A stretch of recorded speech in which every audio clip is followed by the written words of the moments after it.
আসসালামু আলাইকুম। লার্নিং ইংলিশের দ্বিতীয় ক্লাস। এখানে আমি প্রথমে কিছু ওয়ার্ড মিনিং লিখে দিয়েছি, এগুলো আপনারা সবাই জানেন।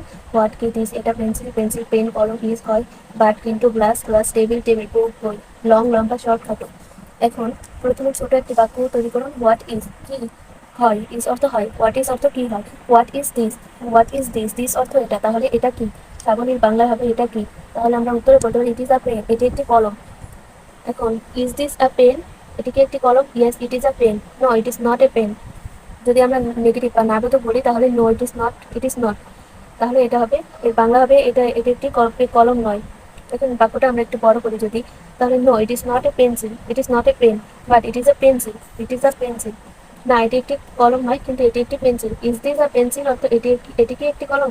এভাবে যদি প্রশ্ন করি তাহলে যদি হ্যাঁ বোধক হয় আমাদের উত্তর, তাহলে yes it is a pen, হ্যাঁ এটি একটি কলম। আর যদি আমাদের উত্তর না বোধক হয় তাহলে no it is not a pen, it is not a pen, but it is a pencil.